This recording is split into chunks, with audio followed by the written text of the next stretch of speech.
নিজেকে বড় মনে করা এটা শয়তানের অ্যাটিটিউড। বিশ্বাসীরা কখনো নিজেকে বড় মনে করে না, তারা কখনো অ্যারোগ্যান্ট অ্যাটিটিউডের হতে পারে না। কারণ আল্লাহ রাসূল সাল্লাল্লাহু আলাইহি ওয়াসাল্লাম আমাদেরকে শিখিয়েছেন, আল্লাহুম্মা জাআল ফি আইনি সাগীরা ওয়া ফি আ'ইউনিন নাসি কাবীরা। হে আল্লাহ, আপনি আমার চোখে আমাকে ছোট বানান, মানুষের চোখে আপনি আমাকে বড় বানান।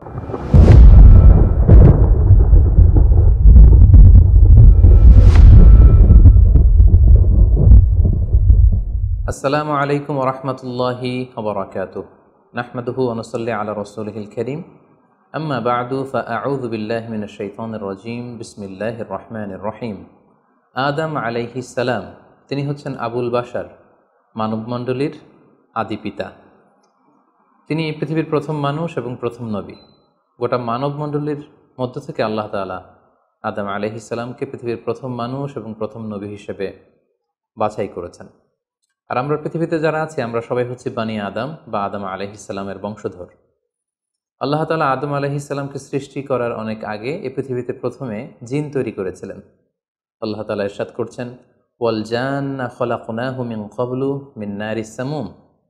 আর আমি মানবজাতি সৃষ্টির অনেক আগে প্রজ্বলিত আগুনের শাখা থেকে জিন জাতিকে তৈরি করেছি। আল্লাহ তাআলা যখন আদম আলাইহিস সালামকে সৃষ্টি করবেন বলে চিন্তা করলেন, আল্লাহ তাআলা সিদ্ধান্তটি ফেরেশতাদের সাথে শেয়ার করলেন। আল্লাহ তাআলা বললেন, ইন্নী জাআইলুন ফিল আরদি খলিফা। ওহে ফেরেশতারা, আমি পৃথিবীতে আমার রিপ্রেজেন্টেটিভ, আমার প্রতিনিধি হিসেবে মানুষ তৈরি করতে যাচ্ছি। যেহেতু জিন জাতিরা পৃথিবীতে আদম আলাইহিস সালামের আগেই অনেক রক্তপাত করেছিল, বিশৃঙ্খলা সৃষ্টি করেছিল, সেই অভিজ্ঞতার আলোকে সেই ডিসকাশনে আল্লাহ তাআলার সাথে ফেরেশতাদের ডিসকাশনে ফেরেশতারা তাদের মতামত পেশ করলেন। তারা বললেন তাদের অভিজ্ঞতার আলোকে, ক্বালু আতাজআলু ফিহা মান ইউফসিদু ফিহা ওয়া ইয়াসফিকুদ দিমা। অর্থাৎ, হে আল্লাহ, আপনি কি এমন কোনো জাতি তৈরি করবেন যারা পৃথিবীতে ফাসাদ সৃষ্টি করবে, ক্যাওস করবে, রক্তপাত করবে? নাহনু নুসাব্বিহু বিহামদিকা ওয়া নুকদ্দিসু লাক। আমরা তো আপনার তাসবিহ পড়ি, আপনার প্রশংসা করি, আমরাই তো ভালো, কেন আপনি আবার মানুষ বানাতে যাবেন? আল্লাহ তাআলা বললেন, ইন্নী আ'লামু মা লা তা'লামুন। যে হে ফেরেশতারা, আমি এমন কিছু জানি যেটা তোমরা জানো না। আল্লাহ তাআলার এই সিদ্ধান্তের কথা যখন তিনি ফেরেশতাদেরকে জানিয়ে দিলেন যে আমি মানুষ বানাতে যাচ্ছি, অতঃপর আল্লাহ তাআলা তার সিদ্ধান্ত অনুযায়ী তিনি মানুষ তৈরি করলেন। আদম আলাইহিস সালাম হচ্ছে পৃথিবীর সর্বপ্রথম মানব। তিনি আদম আলাইহিস সালামকে মাটি থেকে তৈরি করেছেন। এই ভূপৃষ্ঠের যত জায়গায় যত ধরনের মাটি আছে, সব মাটিগুলোকে সেখান থেকে কিছু কিছু অংশ নিয়ে আল্লাহ তাআলা আদম আলাইহিস সালামকে তৈরি করলেন। আল্লাহ তাআলা ইরশাদ করছেন, ইন্নী খালিকুম বাশারাম মিন তিন। নিশ্চয় আমি মানবজাতিকে মাটি থেকে তৈরি করেছি। এজন্য বলা হয়ে থাকে মাটির মানুষ, বা আদম হচ্ছে মাটির তৈরি। বেসিকলি আমরা সবাই আমাদের মা এবং বাবা থেকে তৈরি হয়েছি, তাদের স্পার্ম থেকে, ওভাম থেকে। যেহেতু মানুষের এই বীর্য বা স্পার্মটি আমাদের খাবার দাবারের একটা শক্তিরস বা নির্যাস, এবং আমাদের খাবার দাবার ফলমূল এগুলো আসে বেসিকলি মাটি থেকে, সেই দিকে ইঙ্গিত করে আমাদেরকে বলা হয় যে আমরাও হচ্ছি মাটির তৈরি। আদম আলাইহিস সালামকে আল্লাহ তাআলা সরাসরি মাটি থেকে তৈরি করলেন, এবং এই সৃষ্টি প্রক্রিয়ার 3টি ধাপ ছিল। প্রথমত আল্লাহ তাআলা মাটিগুলোকে এঁটেল মাটিতে রূপ দিলেন, যেটাকে কোরআন বলেছে তিনুন লাজিব। তারপর সেই এঁটেল মাটিতে আল্লাহ তাআলা বৃষ্টি বর্ষণ করলেন, ফলে সেটা হয়ে গেল হামাইম মাসনুন, মানে কাদামাটি। এরপর কাদামাটির সে দলা দিয়ে আল্লাহ তাআলা সেখানে হিট দিলেন, প্রচণ্ড তাপ দিলেন। তাপ দিয়ে সেই মাটির দলাটিকে তিনি বানালেন সলসলিন কাল ফখর, ঠনঠনে পোড়ামাটি। এবং সেই ঠনঠনে পোড়ামাটির যে কাঠামো, আল্লাহ তাআলা আদম আলাইহিস সালামের স্ট্রাকচার দিলেন, কাঠামো দিলেন, এবং সেই কাঠামোর ভেতরে আল্লাহ তাআলা রুহের ফুৎকার দিলেন। আল্লাহ বললেন, ফাইদা সাওয়াইতুহু ওয়া নাফাখতু ফীহি মির রূহি। যখন আমি আদমকে তৈরি করলাম, তখন then I breathed into him my spirit. আমি তার ভেতরে আমার রুহের ফুৎকার দিলাম। ফলে আদম আলাইহিস সালাম জীবিত মানুষ হিসেবে সর্বপ্রথম আবির্ভূত হল। আমরা যদি সহিহ বুখারীর দিকে তাকাই, তাহলে দেখব যে সহিহ বুখারীতে সাইয়েদনা আদম আলাইহিস সালামকে যখন আল্লাহ তাআলা তার আকৃতি দিয়েছেন, অবয়ব দিয়েছিলেন, তার হাইট কত ছিল, কত লম্বা তিনি ছিলেন, সে ব্যাপারে সহিহ বুখারীতে এসেছে, ওয়াকানা তুলহু সিত্তুনা যিরাআন, 60 বিঘত তিনি লম্বা ছিলেন। আমাদের হাতের এই কনুই থেকে আঙ্গুল পর্যন্ত এই জায়গাটিকে বলা হয় 1 বিঘত। সেই হিসেবে তিনি ছিলেন 60 বিঘত লম্বা, 60 কিউবিট। এবং সহিহ মুসলিমের একটি বর্ণনা থেকে আমরা জানতে পারি জুমার দিন আল্লাহ তাআলা আদম আলাইহিস সালামকে তৈরি করেছিলেন। ইয়াউমুল জুমআতি ফিহি খুলিকা আদম। জুমার দিনে আল্লাহ তাআলা আদম আলাইহিস সালামের সৃষ্টি প্রক্রিয়া এটাকে তিনি সম্পন্ন করেছেন। আদম আলাইহিস সালামকে তৈরি করার পরে আল্লাহ তাআলা ফেরেশতাদেরকে এবং আদম আলাইহিস সালামকে একসাথে করে একটি মক টেস্ট নিলেন। সেখানে আল্লাহ তাআলা তাদের সবাইকে কিছু শব্দের নাম শিক্ষা দিলেন এবং আদম আলাইহিস সালামকে ফেরেশতাদের সামনে এনে ফেরেশতাদেরকে আল্লাহ তাআলা বললেন যে এগুলোর নাম যদি তোমরা আমাকে বলতে পারো তাহলে বলো। আল্লাহ তাআলা বললেন আম্বিউনি বিআসমাই হাউলাই ইন কুনতুম সাদিকিন। ফেরেশতাদেরকে প্রথমে প্রশ্ন করা হলো, বলো তো এগুলোর নাম কি? ফেরেশতারা উত্তর করতে পারলেন না। অতঃপর আদম আলাইহিস সালামকে লক্ষ্য করে আল্লাহ যখন বললেন ইয়া আদম আম্বিহুম বিআসমাইহিম, হে আদম তুমি এই জিনিসগুলোর নাম সবাইকে শুনিয়ে দাও। ফালাম্মা আম্বাআহুম বিআসমাইহিম, আদম আলাইহিস সালাম যখন একটার পর একটা সবগুলো জিনিসের নামকরণ করে ফেলতে পারলেন, সবগুলো জিনিসের নাম বলতে পারলেন, ক্বালা আলাম আকুল লাকুম ইন্নী আ'লামু গায়বাস সামাওয়াতি ওয়াল আরদ। আল্লাহ তাআলা ফেরেশতাদেরকে বললেন, আমি কি তোমাদেরকে বলিনি যে আমি আকাশ জমিনের গায়েবের সমস্ত বিষয়ের ধারক এবং বাহক, সব বিষয়ের জ্ঞান আমার কাছে আছে।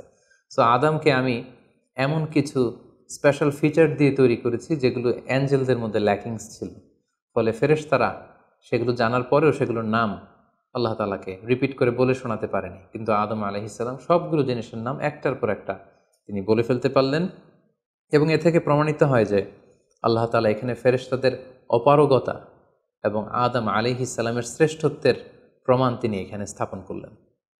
অনেকে প্রশ্ন করে থাকে যে আল্লাহ তাআলা আদম আলাইহিস সালামকে স্পেশালি এই জিনিসগুলোর নাম শিক্ষা দিয়েছিলেন, ফলে আদম আলাইহিস সালাম বলতে পেরেছেন, কিন্তু ফেরেশতাদেরকে তো এই জিনিসগুলোর নাম শিক্ষা দেওয়া হয়নি।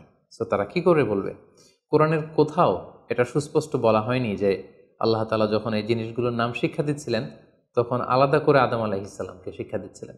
বরং এমনও হতে পারে যে শেখানোর প্রক্রিয়াটি যখন চলছিল তখন ফেরেশতা এবং আদম তারা সকলেই উপস্থিত ছিল, কিন্তু আদম আলাইহিস সালামকে আল্লাহ তাআলা এমন কিছু মানবিক বৈশিষ্ট্য স্পেশাল ফিচার দিয়ে তৈরি করেছেন যার ফলে তিনি এগুলোর উত্তর করতে পেরেছিলেন। কিন্তু ফেরেশতাদের মধ্যে ওই বিষয়গুলো না থাকার কারণে ফেরেশতারা সেগুলোর উত্তর করতে পারেনি। ফেরেশতাদের সামনে আদম আলাইহিস সালামের শ্রেষ্ঠত্বের প্রমাণ হওয়ার পরে আল্লাহ তাআলা সকল ফেরেশতাদেরকে আদেশ করলেন যে তোমরা আদম আলাইহিস সালামকে একটা সম্মানসূচক সেজদা দাও, যেটাকে অনারারি প্রোস্ট্রেশন বলে। আল্লাহ তাআলা বললেন উসজুদু লি আদম ফাসাজাদু ইল্লা ইবলিস আবা ওয়াস্তাকবারা ওয়া কানা মিনাল কাফিরিন। আল্লাহ তাআলা আদেশ দেওয়ার সাথে সাথেই সকল ফেরেশতারা সেজদা দিল। আসলে এই সেজদাটা কেমন ছিল আমরা জানি না। আমরা সাধারণত রুকু করলে we just bow down our head just little bit, আমরা আমাদের মাথা একটু নিচু করি। আমরা যখন সেজদা দেই আমরা আমাদের কপাল মাটিতে ছুঁয়ে দেই, এটা হচ্ছে আমাদের সেজদা। কিন্তু ফেরেশতাদের সেজদা আসলে আদতে কেমন ছিল আমরা জানি না। এজন্য ফেরেশতাদের কোনো বিষয়, জিনদের কোনো বিষয়, এটা যদি আমরা আমাদের মতো করে কল্পনা করি এটা ভুল হবে। বরং যেভাবে সেজদা দেওয়ার দরকার ছিল ফেরেশতারা ঠিক সেভাবেই আদম আলাইহিস সালামকে সেজদা দিয়েছেন। কিন্তু এই সেজদাটি ইবাদতের সেজদা নয়, কারণ ইবাদত হিসেবে সেজদা দেওয়া যাবে শুধুমাত্র কেবলমাত্র আল্লাহ তাআলাকে। এই সেজদাটি ছিল সম্মানসূচক সেজদা, অনারারি প্রোস্ট্রেশন। ফাসাজাদু ইল্লা ইবলিস, আল্লাহ তাআলা আদেশ দেওয়ার সাথে সাথে সকল ফেরেশতারা সেজদা দিল ইবলিস ছাড়া। আবা ওয়াস্তাকবারা ওয়া কানা মিনাল কাফিরিন, সে সেজদা দিতে অস্বীকৃতি জানালো, ফলে সে কাফিরদের অন্তর্ভুক্ত হয়ে গেল। এখন প্রশ্ন হচ্ছে হু ইজ দিস ইবলিস? ইবলিস কে? এতক্ষণ পর্যন্ত আমরা আল্লাহ তাআলার সাথে ফেরেশতাদের ডিসকাশন, শেয়ারিং শুনেছি। আদম আলাইহিস সালামকে হঠাৎ করে সৃষ্টি করলেন, কিন্তু নাও এ নিউ ক্যারেক্টার অ্যাপিয়ার্ড, নতুন একটি ক্যারেক্টার চলে এসেছে, সেটা হচ্ছে ইবলিস। ইবলিস হচ্ছে এক মহাজ্ঞানী সত্তা, যে হচ্ছে কানা মিনাল জিন। কোরআন আমাদেরকে কনফার্ম করেছে কানা মিনাল জিন্নি ফাফাসাকা আন আমরি রাব্বি। ইবলিস বা শয়তান বেসিকলি জিন জাতির অন্তর্গত। আমরা আমাদের আদম আলাইহিস সালামের আলোচনার শুরুতেই বলেছি যে আল্লাহ তাআলা মানব সৃষ্টির আগে এই পৃথিবীতে জিন তৈরি করেছিলেন। ইবলিস হচ্ছে সেই জিনের অন্তর্গত। সে ইবাদতে এত বেশি পরিশ্রমী ছিল, সে বেশি বেশি ইবাদত করতে করতে আল্লাহ তাআলার প্রিয় সত্তায়, প্রিয় ভাজনে পরিণত হয়েছে। ফলে আল্লাহ তাআলা তার স্ট্যাটাসকে অনেক হাই করে দিয়েছেন এবং ফেরেশতাদের সাথে থাকবার সুযোগ করে দিয়েছিলেন। তাকে আল্লাহ তাআলা এতটাই সম্মান দিয়েছিলেন, সে চাইলেই আল্লাহ তাআলার সাথে সরাসরি কথা বলতে পারত। কিন্তু আল্লাহ তাআলা যখন আদম আলাইহিস সালামকে সেজদা দেওয়ার আদেশ করলেন, সবাই সেজদা দিল ইবলিস ছাড়া। আল্লাহ তাআলা এ পর্যায়ে ইবলিসকে জিজ্ঞেস করলেন মা মানাআকা আল্লা তাসজুদা ইয আমারতুক, হে ইবলিস, কিসে তোমাকে বাধা দিল সেজদা দিতে? কেন তুমি সেজদা দিলে না? সবাই যেখানে সেজদা দিল, তুমি কেন সেজদা দিলে না? ইবলিস তখন উত্তরে বলল, আনা খায়রুম মিনহু খলাকতানি মিন নার ওয়া খলাকতাহু মিন তিন। আমি আদমের চাইতে শ্রেষ্ঠ। সে আল্লাহর সাথে আর্গুমেন্ট দিতে শুরু করলো, লজিক দিতে শুরু করলো। সে যদি অন্তত এতটুকু বলতো যে আল্লাহ, আপনি কেন আমাকে সেজদা দিতে বলছেন, আমি এটার সিগনিফিকেন্স, এটার কারণ জানতে চাই, অথবা আল্লাহ আমি ভুল করে ফেলেছি, আপনি আমাকে ক্ষমা করুন, এর কোনোটাই না করে সে আল্লাহর সাথে আর্গুমেন্ট দিতে লাগলো। আর্গুমেন্টেটিভ একটা অ্যাটিটিউড তার মধ্যে গ্রো করলো। সে বলল, খলাকতানি মিন নার ওয়া খলাকতাহু মিন তিন। আপনি আমাকে সৃষ্টি করেছেন আগুন থেকে, আদমকে সৃষ্টি করেছেন মাটি থেকে। আগুন হচ্ছে ঊর্ধ্বমুখী, আগুনের লেলিহান শিখা দাউ দাউ করে উপরের দিকে উঠতে থাকে, আর মাটির চাকা ঢিলা, ছেড়ে দিলে নিচে পড়ে যায়। সো ঊর্ধ্বমুখী কোনো জিনিস তো নিম্নমুখী কোনো জিনিসের কাছে নত হতে পারে না, আমি কেন সেজদা দেব? সে যখন আল্লাহ তাআলার কাছে এইভাবে যুক্তিতর্ক স্থাপন করলো, আল্লাহ তাআলা তার র্যাঙ্কিংকে নষ্ট করে দিলেন। আল্লাহ বললেন যে তুমি বিতাড়িত, অভিশপ্ত, লাঞ্ছিত এবং ধিক্কৃত। আল্লাহ তাআলা তার যে হাই র্যাঙ্ক এবং স্ট্যাটাস, সেই পদমর্যাদা, তাকে পদমর্যাদাচ্যুত করা হলো। ফলে সে তার আগের অবস্থানে আর থাকলো না। সে আল্লাহ তাআলাকে এবার বলতে আরম্ভ করলো, ক্বাল আনজিরনি ইলা ইয়াউমি ইউবআসুন, হে আল্লাহ, এত বছর আমি ইবাদত করার পরে আপনার প্রিয় ভাজন হলাম, কিন্তু শুধু আদমকে সম্মানসূচক সেজদা প্রদর্শন না করার কারণে আপনি আমার স্ট্যাটাসকে নামিয়ে দিলেন, আপনি আমাকে ধিক্কৃত, অভিশপ্ত বলে ঘোষণা করলেন। তাহলে আমি আপনার কাছে একটা জিনিস চাই, সেটা হচ্ছে আনজিরনি ইলা ইয়াউমি ইউবআসুন, আপনি আমাকে কিয়ামত পর্যন্ত হায়াত দিন, যাতে আমি কিয়ামত পর্যন্ত বেঁচে থাকতে পারি। এবং সে শুধু আল্লাহর সাথে আর্গুমেন্ট দিয়েই ক্ষান্ত হয়নি, সে এ পর্যায়ে আল্লাহ তাআলাকে চ্যালেঞ্জ ছুড়ে দিল। বেসিকলি, যদিও ইবলিস এত এত ইবাদত করে আল্লাহ তাআলার প্রিয় হয়েছিল, ফেরেশতাদের পর্যায়ে চলে গিয়েছিল, আল্লাহ তাআলা তার সাথে ডিরেক্টলি কথা বলতো, কিন্তু ইবলিসের ভেতরে একটা সুপ্ত অহমিকা বোধ ছিল। আল্লাহ তাআলা চেয়েছেন এই ইনসিডেন্টের মধ্য দিয়ে সেই সুপ্ত অহমিকা বোধটা প্রকাশ করে দিতে। ইবলিস ভাবতো যে কেউ আমাকে ছাড়িয়ে যেতে পারবে না, আমি সবার চাইতে শ্রেষ্ঠ। সে বলেছিল, আনা খায়রুম মিনহু, আমি তার চেয়ে শ্রেষ্ঠ। তার ভেতরে যে সুপ্ত অহমিকা বোধ, এই যে অ্যারোগ্যান্স, এই যে ইগোইস্টিক সমস্যা, আল্লাহ তাআলা চেয়েছেন এই ঘটনার অবতারণা ঘটিয়ে ইবলিসের ভেতরকার এই অহমিকা বোধকে প্রকাশ করে দিতে, এবং সেটাই ঘটেছে। এবার সে আল্লাহ তাআলাকে চ্যালেঞ্জ দিয়ে বলল যে আল্লাহ, আপনি আমাকে কিয়ামত পর্যন্ত হায়াত দিন, লা আকউদান্না লাহুম সিরাতাকাল মুস্তাকিম, আপনার এই আদম সন্তান, বনি আদমের যারা পৃথিবীতে আসবে, তারা কি করে জান্নাতে যায় সেটা আমি দেখে নেব। আমি সিরাতুল মুস্তাকিমের সামনে বসে থাকবো, যাতে করে তারা সরল সঠিক পথ পেতে না পারে, তারা যাতে সত্যের পথে থাকতে না পারে।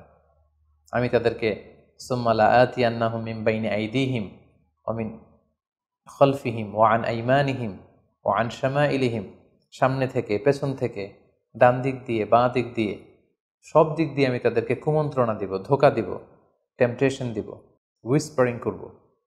ওয়ালা তাজিদু আকসারাহুম শাকিরিন, আপনি তাদেরকে শুকরগুজার কৃতজ্ঞ বান্দাদের অন্তর্ভুক্ত পাবেন না। আল্লাহ তাআলা বললেন, লামান তাবিআকা মিনহুম লাআমলাআন্না জাহান্নামা মিনকুম আজমাইন, তুমি আমাকে চ্যালেঞ্জ দিচ্ছ, ঠিক আছে, আমিও তোমার চ্যালেঞ্জ নিলাম, চ্যালেঞ্জ অ্যাকসেপ্টেড। তোমাকে এবং তোমাকে যারা ফলো করবে, ফলোয়ারদেরকে, তাদের সবাইকে দিয়ে আমি জাহান্নামকে পরিপূর্ণ করব। আল্লাহ তাআলা ইবলিসকে কিয়ামত পর্যন্ত হায়াত দিলেন, তার চ্যালেঞ্জ গ্রহণ করলেন, এবং ইবলিসও তার মিশন এবং ভিশন ফিক্স করে নিল যে যে আদমের কারণে আজকে আমি এতটা ধিক্কৃত, অভিশপ্ত, লাঞ্ছিত, সে আদমকে এবং সে আদমের সন্তানদেরকে, বনি আদমকে আমি জাহান্নামে ঢুকানোর আগ পর্যন্ত ক্ষান্ত হব না। এবং আল্লাহ রাসূল সাল্লাল্লাহু আলাইহি ওয়াসাল্লাম বললেন যে ইন্না শাইতানা ইয়াজরি মিনাল ইনসানি মাজরাদ দাম, মানুষের রক্ত প্রবাহের সাথে ইবলিস মিশে যেতে পারে, সেখানে যে সে কুমন্ত্রণা দিতে পারে।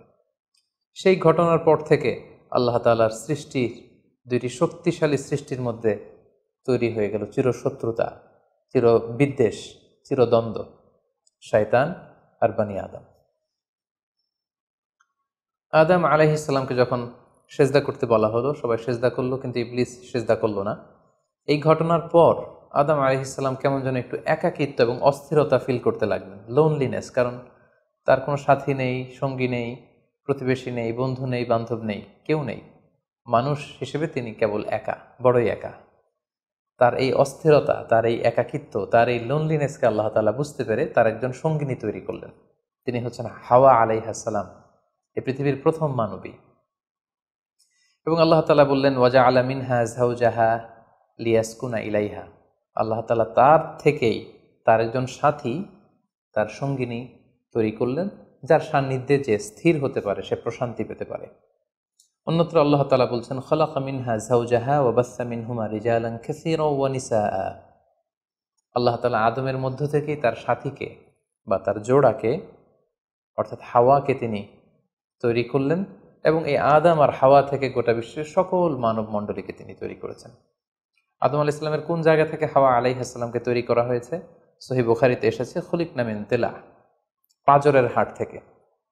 আদম আলাইহিস সালামের বাম পাঁজরের উপর দিকের বাঁকা হাড় থেকে আল্লাহ তাআলা হাওয়া আলাইহিস সালামকে তৈরি করেছেন।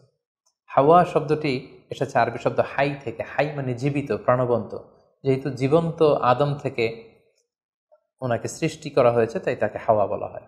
অথবা আদম আলাইহিস সালাম হাওয়া আলাইহিস সালামের সঙ্গ পেলেই তিনি উজ্জীবিত হয়ে ওঠেন, প্রাণোচ্ছল হয়ে ওঠেন, এজন্য ওনাকে হাওয়া বলা হয়। তাহলে পৃথিবীর প্রথম মানবী হাওয়া আলাইহিস সালামকে আল্লাহ তাআলা আদম আলাইহিস সালামের নিঃসঙ্গতা, একাকিত্ব এবং লোনলিনেস যে ফিলিংটা, এটা দূর করার জন্য তার একজন সঙ্গী তিনি ঠিক করে দিলেন, আদম এবং হাওয়া। ইংরেজিতে বলা হয় অ্যাডাম অ্যান্ড ইভ। এবং আল্লাহ তাআলা তাদের দুজনকে জান্নাতে থাকবার পারমিশন দিলেন। আল্লাহ তাআলা বললেন ওয়াকুলনা ইয়া আদম উসকুন আনতা ওয়া যাওজুকাল জান্নাহ। আদম, তুমি আর তোমার স্ত্রী বা তোমার সঙ্গিনী দুজনে মিলে জান্নাতে থাকো। তবে এক্ষেত্রে কিছু ডুজ অ্যান্ড ডোন্টস আছে, কিছু ওয়ার্নিং আছে, কিছু প্রিকশন আছে। সেটা হচ্ছে ওয়াকুলা মিনহা রাগাদান হাইসু শি'তুমা। এই বাগানে, এই জান্নাতের যেখান থেকে মনে যায় তৃপ্তি সহকারে তোমরা উভয়ে খাও, কিন্তু ওয়ালা তাকরাবা হাযিহি শাজারাতা ফাতাকুনা মিনাল যালিমিন। জান্নাতের যেখান থেকে মনে যায় তোমরা খেতে পারো, পান করতে পারো, ঘুরে বেড়াতে পারো, আনন্দ উৎসব করতে পারো, কিন্তু ওয়ালা তাকরাবা হাযিহি শাজারা, এই গাছের ফল খাবে না। Be aware of this tree, এই গাছের কাছেও যাবে না। যদি যাও, যদি খাও, তাহলে ফাতাকুনা মিনাল যালিমিন, তোমরা জালিমদের অন্তর্ভুক্ত হয়ে যাবে।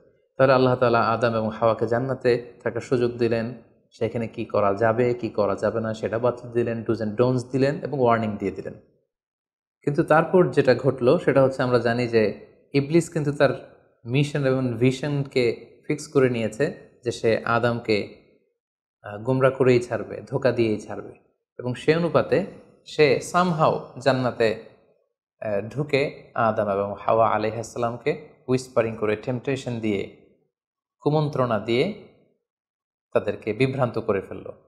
কোরআন বলছে ফাওয়াসওয়াসা লাহুমা শাইতান লিইউবদিয়া লাহুমা মা উরিয়া আনহুমা মিন সাওআতিহিমা।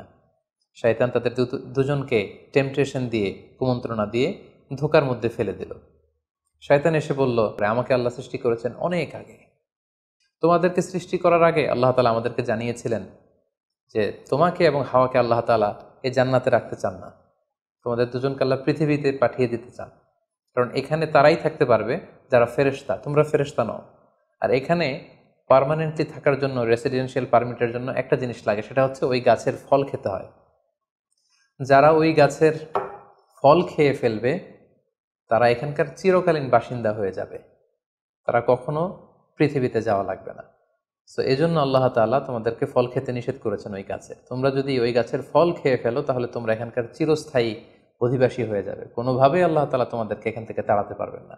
কিন্তু আল্লাহ তাআলা চাইছেন তোমাদেরকে এখান থেকে তাড়িয়ে পৃথিবীতে পাঠিয়ে দিবেন।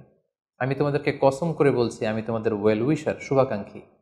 শয়তান বলল যে ওয়াকাসামাহুমা ইন্নী লাকুমা মিনান নাসিহিন, নিশ্চয় আমি তোমাদের জন্য শুভাকাঙ্ক্ষী, তোমরা আমার কথা শোনো। যদি এখানে আরামে দিনাতিপাত করতে চাও তাহলে তোমরা এই ফল খাও, ফলে তোমাদেরকে আর কোথাও যাওয়া লাগবে না। আদম আলাইহিস সালাম আল্লাহ তাআলার সে দেয়ার ডুজ অ্যান্ড ডোন্টস, সে ওয়ার্নিংয়ের কথা ভুলে তিনি এবং তার স্ত্রী ওই নিষিদ্ধ ফল থেকে খাওয়া শুরু করলেন। এবং খাওয়ার সাথে সাথেই ফালাম্মা যাকা শাজারাতা বাদাত লাহুমা সাওআতুহুমা ওয়া তাফিকা ইয়াখসিফানি আলাইহিমা মিন ওয়ারাকিল জান্নাহ। ওই নিষিদ্ধ গাছের ফল খাওয়ার সাথে সাথেই আদম আলাইহিস সালাম এবং হাওয়া আলাইহিস সালামের গায়ে যে জান্নাতি পোশাক ছিল, অটোমেটিক্যালি সেই পোশাক খুলে পড়তে আরম্ভ করলো। ওনারা উলঙ্গ হয়ে যেতে লাগলেন। তড়িঘড়ি করে ওনারা জান্নাতের বিভিন্ন পাতা এনে বিভিন্ন লতা পাতা এনে ওনাদের প্রাইভেটকে ওনারা ঢাকলেন, এবং তখনই ওনারা বুঝতে পারলেন আমরা কি করলাম, আমরা তো মহাভুল করে ফেলেছি, আমরা তো আল্লাহ তাআলার আদেশকে অমান্য করেছি। আল্লাহ তাআলার সাথে সাথে বললেন, আলাম আনহাকুমা আনতিল কুমার সাজারা, আদম এটা তোমরা কি করলে, আমি তো এটা কখনো এক্সপেক্ট করিনি, আমি কি তোমাদেরকে নিষেধ করিনি এই গাছের ফল খেতে, এবং আমি কি তোমাদেরকে বলে দেইনি যে ইন্না শাইতান লাকুম আদুউম মুবিন, শয়তান তোমাদের সুস্পষ্ট চিরশত্রু, কেন তোমরা এই কাজটা করলে? আদম আলাইহিস সালাম এবং হাওয়া আলাইহিস সালাম ওনারা লজ্জিত হলেন, ওনাদের কাজের জন্য ওনারা লজ্জিত হলেন। আল্লাহ তাআলা বলছেন, ওয়ালাকাদ আহিদনা ইলা আদামা মিন ক্বাবলু ফানাসিয়া ওয়ালাম নাজিদ লাহু আজমা, আমি আদমকে ওসিয়ত করেছিলাম যে এই কাজটি তুমি করো না, কিন্তু আদম আলাইহিস সালাম ভুলে গিয়েছেন। আল্লাহ তাআলার আদেশ পালনে আল্লাহ বলছেন আমি আদমকে দৃঢ় প্রত্যয়ী পাইনি। ফলে আদম আলাইহিস সালাম এবং হাওয়া আলাইহিস সালাম ওনারা নিজেদের ভুল বুঝতে পারলেন এবং অনুতপ্ত হলেন, লজ্জিত হলেন, আল্লাহ তাআলার কাছে ক্ষমা চাইতে লাগলেন। আল্লাহ তাআলা তাদেরকে ক্ষমার কিছু বাক্য শিখিয়ে দিলেন।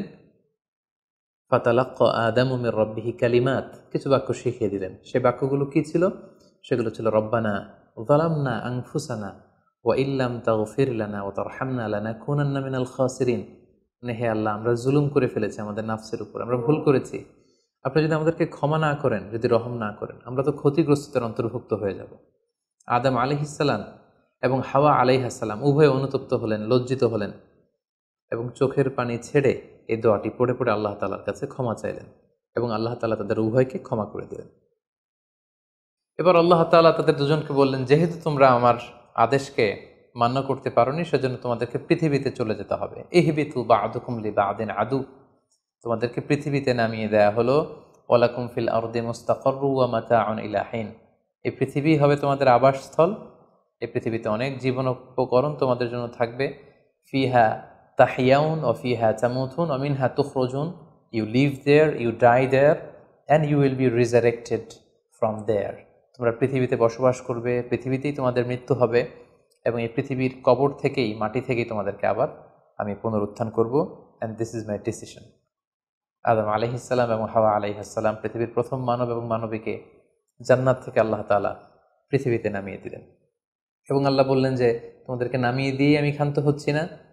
ফাইম্মা ইয়াতিয়ান্নাকুম মিন্নি হুদান, আমার গাইডেন্স তোমাদের কাছে আসবে। ফামান তাবিআ হুদায়া ফালা ইয়াদিল্লু ওয়ালা ইয়াশকা, আমার দেয়া পথ নির্দেশিকা এবং গাইডেন্স যারা মেনে চলবে তারা কখনো পথভ্রান্ত হবে না, তারা কখনো গোমরা হবে না। অতঃপর আল্লাহ তাআলা তাদের দুজনকে পৃথিবীতে নামিয়ে দিলেন। আদম এবং হাওয়া কোথায় নামিয়ে দিলেন এ ব্যাপারে ঐতিহাসিকদের মধ্যে মতভেদ পাওয়া যায়।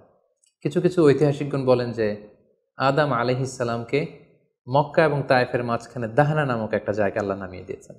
কোনো কোনো বর্ণনা মতে পাওয়া যায় যে আদম আলাইহিস সালামকে আল্লাহ তাআলা ইন্ডিয়ান সাবকন্টিনেন্টে শ্রীলঙ্কার সিংহাল নামক একটা জায়গায় পাঠিয়েছেন, এবং তারা সেখানে অ্যাডামস পিক নামে একটি পাহাড়ের কথা বলে থাকেন, যেখানে আদম আলাইহিস সালামের ফুটপ্রিন্ট বা পায়ের ছাপ সংরক্ষিত আছে বলে অনেক ঐতিহাসিকগণ মত প্রকাশ করেছেন।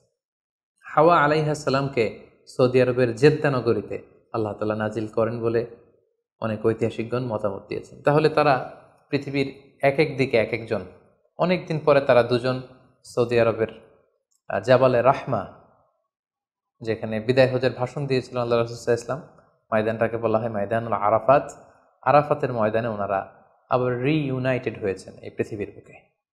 সম্মানিত, শুধু এ পর্যায়ে আমরা জানবো how was the life of Adam and Eve on আর্থ।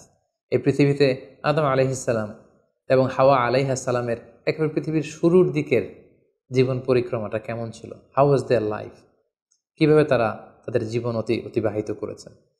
আমরা জানি যে তাদের দুজনের মাধ্যমেই হিউম্যান হিস্ট্রি শুরু হয়েছিল, মানব ইতিহাস। তাদের জীবন পরিক্রমাটা কিছুটা ভিন্ন, আমাদের চাইতে ভিন্ন, যেহেতু তারাই পৃথিবীর প্রথম মানব এবং মানবী। তাদের কোনো প্রতিবেশী নেই, তাদের কোনো বন্ধুবান্ধব নেই, পৃথিবীতে আর কোনো মানুষ তাদের আশেপাশে ছিল না, শুধু তারাই। তো সেক্ষেত্রে এক আল্লাহ তাআলার ইবাদত ছাড়া তাদের মৌলিক যে কাজটা ছিল সেটা ছিল পপুলেশন, কাল্টিভেশন অ্যান্ড কনস্ট্রাকশন। কী করে জনসংখ্যা বৃদ্ধি করা যায় পৃথিবীতে, কী করে সন্তান লালন পালন করা যায়, কী করে চাষাবাদ করা যায়, কী করে ফার্মিং করা যায়, এবং কী করে মানব সভ্যতার বিনির্মাণ করা যায়, এটাই ছিল পৃথিবীর প্রথম মানব এবং এই মানবীর প্রধানতম দায়িত্ব। যেহেতু ওনারা যদি নতুন প্রজন্ম তৈরি না করেন, ওনারা যদি চাষাবাদ না করেন, ওনারা যদি সভ্যতা বিনির্মাণ না করেন, তাহলে পৃথিবীতে মানব সভ্যতা টিকে থাকবে না। ফলে মৌলিক আবাদতের পাশাপাশি এগুলোই ছিল ওনাদের কাজ। আল্লাহ তাআলা সব শিখিয়ে দিলেন কিভাবে গাছ রোপণ করতে হয়, কিভাবে চাষাবাদ করতে হয়, কিভাবে ছাগল গরু এগুলো লালন পালন করতে হয়, এবং সেখান থেকে কিভাবে দুধ দহন করে নিজেদের খাবারের যোগান দিতে হয়।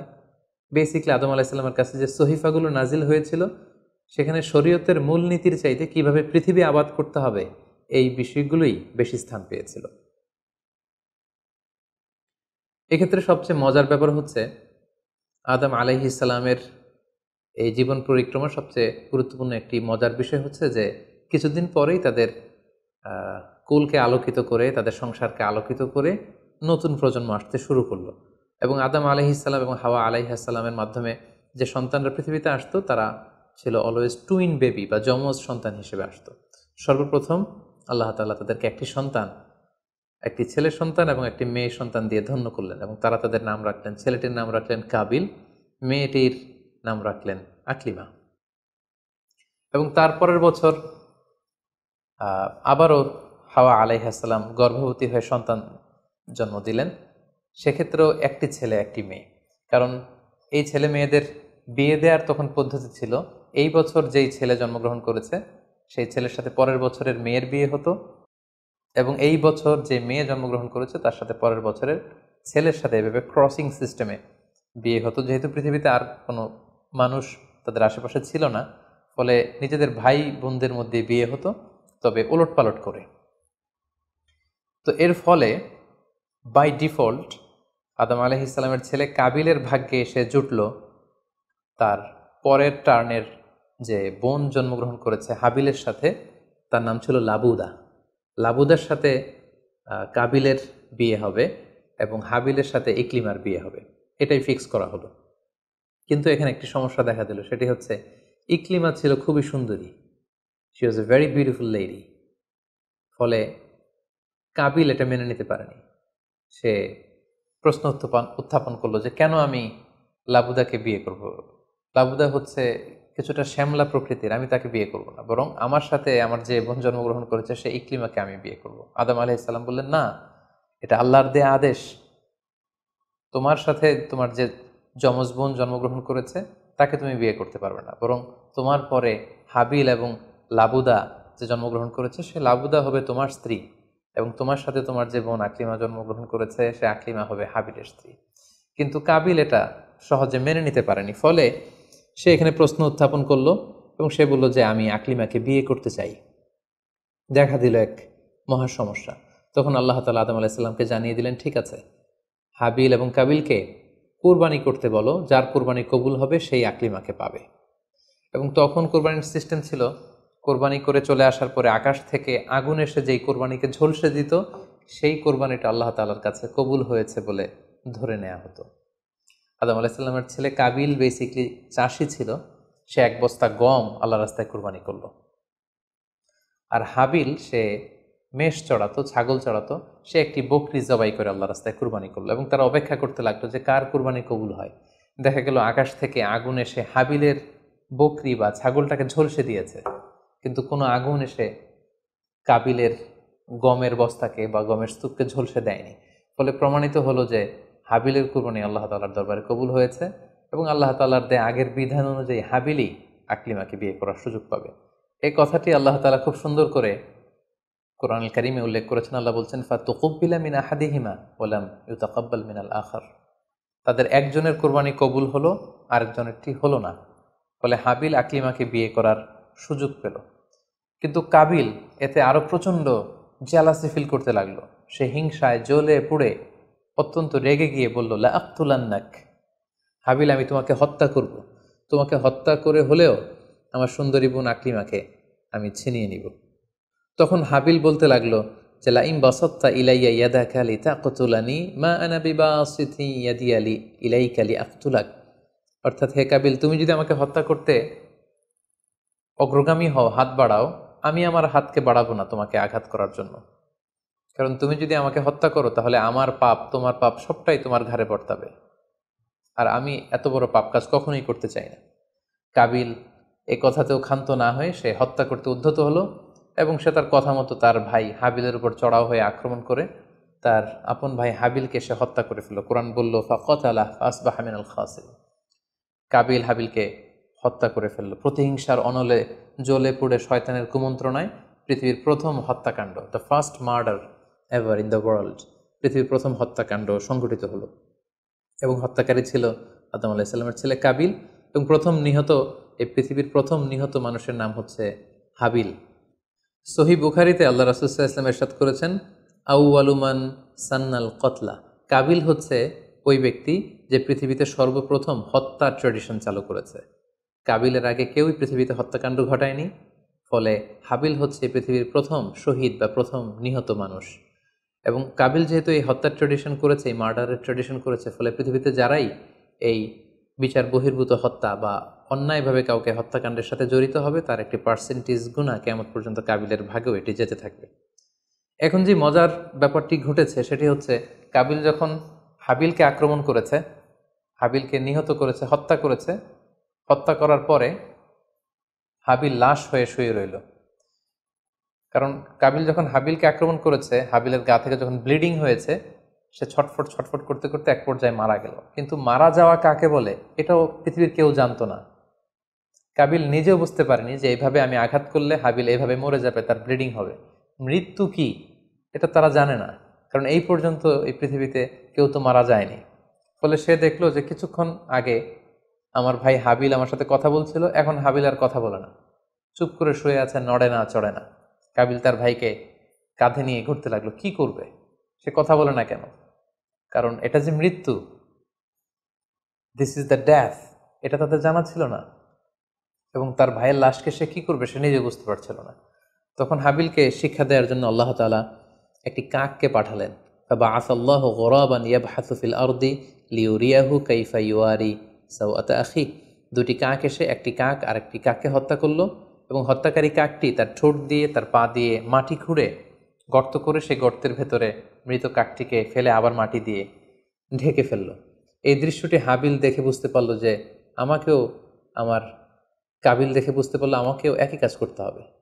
কাবিল তখন মাটি খুঁড়ে তার ভাই হাবিলকে মাটি চাপা দিয়ে পৃথিবীর প্রথম ফিউনারাল বা বারিফাইংয়ের যে সিস্টেম, কবর দেওয়ার যে প্রক্রিয়া, এটা তিনি সারলেন। আদম আলাইহিস সালাম তখন চলে গিয়েছিলেন মক্কায় কাবা নির্মাণের কাজে বা হজের কাজে। সেখান থেকে ফিরে এসে এই ঘটনা শুনে তিনি অত্যন্ত দুঃখ পেলেন। তিনি কাবিলকে ভর্ৎসনা করলেন এবং আদম আলাইহিস সালামের সন্তান সন্ততি সবাইকে ডেকে তিনি নাসিহত করলেন, এক আল্লাহর আদেশ মেনে নেওয়ার জন্য তিনি সবাইকে আহ্বান জানালেন। হাবিলের পরবর্তীতে আল্লাহ তাআলা এওয়াদান আন হাবিলের পরিবর্তে তিনি শীস আলাইহিস সালামকে আদম আলাইহিস সালামের ছেলে হিসেবে পৃথিবীতে দান করলেন। হাওয়া আলাইহিস সালামের কোল জুড়ে পৃথিবীতে আসলো শীস এবং তার সাথে তার টুইন বোন হাজুরা পৃথিবীতে আসলো। এবং আদম আলাইহিস সালামের পরে শীস আলাইহিস সালামকে আল্লাহ তাআলা নবী হিসেবে সিলেক্ট করলেন। এবং সহিহ ইবনে হিব্বানের একটি বর্ণনা এসেছে, যদি বর্ণনাটি দুর্বল, যে শীস আলাইহিস সালামের কাছে আল্লাহ তাআলা 50টি সহিফা নাজিল করেছিলেন। দেখতে দেখতে আদম আলাইহিস সালাম তার জীবনের 1000 বছর পূর্ণ করলেন। তিনি বয়োবৃদ্ধ হয়ে আসলেন এবং তার এই নবুয়তির দায়িত্ব আল্লাহ তাআলা শীস আলাইহিস সালামের কাঁধে দেওয়ার পরে আদম আলাইহিস সালামের পৃথিবী থেকে বিদায় নিলেন। কোথায় তাকে কবর দেয়া হয়েছে? ঐতিহাসিকদের মধ্যে একাধিক মত পাওয়া যায়। কোনো কোনো বর্ণনা মতে ওনাকে মক্কাতে কবরস্থ করা হয়েছে, কোনো কোনো ঐতিহাসিক বর্ণনা মতে ওনাকে বাইতুল মাকদাসে কবরস্থ করা হয়েছে। আর ঠিক এভাবেই পৃথিবীর প্রথম মানব এবং প্রথম নবী আদম আলাইহিস সালাম এই পৃথিবী থেকে বিদায় নিয়ে পরপারে পাড়ি জমালেন। সম্মানিত সুধী, আদম আলাইহিস সালামের এই জীবনী থেকে আমাদের জন্য কি শিক্ষা? কেন আল্লাহ তাআলা কালামুল্লাহ মাজিদে কুরআনুল কারীমে নবীদের ঘটনাগুলো বর্ণনা করেছেন? কেন আদম আলাইহিস সালামের ঘটনা আমাদেরকে শুনিয়েছেন? নিশ্চয়ই এর পেছনে কারণ রয়েছে। সেটি হচ্ছে আমরা যাতে করে এই জীবনী থেকে আমাদের প্রাত্যহিক জীবনের জন্য শিক্ষা, লেসন, এগুলো যাতে গ্রহণ করতে পারি। আদম আলাইহিস সালামের এই বর্ণাঢ্য জীবনী থেকে, সংগ্রামী জীবনী থেকে আমরা কি শিখতে পারি, কি কি লেসন আমাদের জন্য রয়েছে, এ পর্যায়ে আদম আলাইহিস সালামের জীবনী থেকে শিক্ষাগুলো আমরা আলোচনা করব। আদম আলাইহিস সালামের জীবনী থেকে প্রথম যে শিক্ষাটা আমরা পাই সেটা হচ্ছে সৃষ্টির জন্য অহংকার করা বা অ্যারোগেন্স এটা শোভা পায় না। অহংকার করা এটা হচ্ছে স্রষ্টার বৈশিষ্ট্য। কোনো সৃষ্টি কখনো অহংকার করতে পারে না। আল্লাহ তাআলা বলেছেন হাদিসে কুদসিতে, আল কিবরিয়া উরিদা ই, অহংকার হচ্ছে আমার চাদর, এজন্য যে অহংকার করবে ওকে আমি জাহান্নামে নিক্ষেপ করব। কিন্তু শয়তানের ক্ষেত্রে আমরা এই মিস্টেকটাই দেখেছি। সে অহংকারের ফাঁদে পা দিয়ে আল্লাহ তাআলার আদেশ অমান্য করেছে এবং সে ধিক্কৃত অভিশপ্ত একটা সত্তায় পরিণত হয়েছে। এবং সে বলেছে যে আনা খাইর মিনহু, আমি আদমের চাইতে শ্রেষ্ঠ। কোনো বিশ্বাসী, কোনো প্র্যাকটিসিং মুসলিম কখনো নিজেকে বড় মনে করতে পারে না। ইসলাম আমাদেরকে এটা শেখায় না। নিজেকে বড় মনে করা এটা হচ্ছে শয়তানের স্বভাব, যেটা আমরা আদম আলাইহিসসালাম এবং শয়তানের যে ঘটনা, ইনসিডেন্ট, সেখান থেকে আমরা জানতে পারলাম। নিজেকে বড় মনে করা এটা শয়তানের অ্যাটিটিউড। বিশ্বাসীরা কখনো নিজেকে বড় মনে করে না, তারা কখনো অ্যারোগ্যান্ট অ্যাটিটিউডের হতে পারে না। কারণ আল্লাহ রাসূল সাল্লাল্লাহু আলাইহি ওয়াসাল্লাম আমাদেরকে শিখিয়েছেন, আল্লাহুম্মা জাআল ফি আইনি সাগীরা ওয়া ফি আ'ইউনিন নাসি কাবীরা, হে আল্লাহ, আপনি আমার চোখে আমাকে ছোট বানান, মানুষের চোখে আপনি আমাকে বড় বানান। আপনি নিজেকে কখনো বড় বলে উপস্থাপন করতে পারবেন না। আপনি বড় এটা আপনার মুখে বলা শোভা পায় না, বরং আপনি বড় কিনা ছোট এটা মানুষ প্রমাণ করবে, সেটা মানুষ ডিসাইড করবে। এজন্য আল্লাহ রাসূল সাল্লাল্লাহু আলাইহি ওয়াসাল্লাম বলতেন, হে আল্লাহ, আমার চোখে আপনি আমাকে ছোট বানান, মানুষের চোখে আপনি আমাকে বড় বানান। তাহলে আদম আলাইহিস সালাম এবং ইবলিসের এই ঘটনা থেকে আমরা প্রথম যে শিক্ষাটা পাই সেটা হচ্ছে আমরা যেন কখনো আমাদের অন্তরে অহমিকা বোধ লালন না করি, আমরা যেন এই ইগোইস্টিক সমস্যাতে না ভুগি, আমরা কখনো যেন অহংকারী না হই, বরং আমরা যেন বিনয়ী হতে পারি। বিনয়ী বান্দাদেরকে আল্লাহ তাআলা পছন্দ করেন। নিজেকে বড় মনে করা এটা হচ্ছে শয়তানের স্বভাব, এবং সে নিজেকে বড় মনে করেই চির অভিশপ্ত হিসেবে চিহ্নিত হয়েছে। আদম আলাইহিস সালামের ঘটনা থেকে আরও একটি শিক্ষা আমরা যেটি পাই সেটি হচ্ছে শয়তানের প্রথম মিশন ছিল মানুষের দেহ থেকে পোশাক খুলে ফেলা। আই রিপিট, আমি আবারও বলছি, মানুষের দেহ থেকে পোশাক খুলে ফেলা, নগ্নতা বা অশ্লীলতা, এটা হচ্ছে শয়তানের প্রধান হাতিয়ার। আমরা এই ঘটনা থেকে জেনেছি যে আদম আলাইহিসসালাম এবং হাওয়া আলাইহিসসালাম তারা যখন ওই নিষিদ্ধ গাছ থেকে ভক্ষণ করলেন, তারা যখন নিষিদ্ধ ফলটি খেয়ে ফেললেন, সাথে সাথে জান্নাতের পোশাক তাদের দেহ থেকে খুলে পড়ে গিয়েছে। এবং কেন আদম আলাইহিসসালাম এবং হাওয়া আলাইহিসসালামকে শয়তান ওয়াসওয়াসা দিয়েছিল? সূরা আরাফে আল্লাহ বলছেন, লিউরিয়া হুমা সাওআতিহিমা, যাতে করে তাদের প্রাইভেট, তাদের লজ্জাস্থান প্রকাশিত হয়ে পড়ে। তাহলে আমরা এই ঘটনা থেকে আরও যে শিক্ষাটি পাই সেটি হচ্ছে নগ্নতা এবং অশ্লীলতা হচ্ছে শয়তানের প্রধান হাতিয়ার। বর্তমানে আমরা সেটাই দেখতে পাচ্ছি যে শয়তান আমাদের পোশাককে খাটো করতে যাচ্ছে। দিনকে দিন আমাদের পোশাকের ধরন এমন হতে যাচ্ছে, বিশেষ করে আমাদের বোনদের বা নারীদের পোশাকের দিকে যদি আমরা তাকাই, এটা ছোট হতে হতে এমন একটা পর্যায়ে চলে যাচ্ছে, এর মাধ্যমে কিন্তু এই নিউডিটি বা নগ্নতা এবং অশ্লীলতার ছড়াছড়ি আমাদের সমাজে খুব বেড়ে গিয়েছে। এবং এটা ছিল শয়তানের প্রধান হাতিয়ার। আমাদের আদি পিতা এবং আদি মাতাকে এই নগ্নতা এবং অশ্লীলতার মাধ্যমেই, তাদের দেহ থেকে পোশাক খোলার মাধ্যমে কিন্তু শয়তান প্রথম তার শত্রুতা প্রকাশ করতে পেরেছিল। এবং কারা আসলে আমাদের শত্রু, কে আমার শত্রু, কে আমার বন্ধু, এটা আমাদেরকে জানতে হবে। আল্লাহ তাআলা খুব সুস্পষ্টভাবে কোরআনে বলেছেন যে ইন্নাহু লাকুম আদু মুবিন, তোমরা শয়তানের পদাঙ্ক অনুসরণ করো না, কারণ শয়তান হচ্ছে তোমাদের সুস্পষ্ট শত্রু। সো কে আমার বন্ধু, কে আমার শত্রু, এ ব্যাপারে যেন আমরা সুস্পষ্ট একটি ধারণা পেতে পারি, এই জন্য কোরআন আমাদেরকে জানিয়েছে শয়তান হচ্ছে আমাদের প্রকাশ্য শত্রু।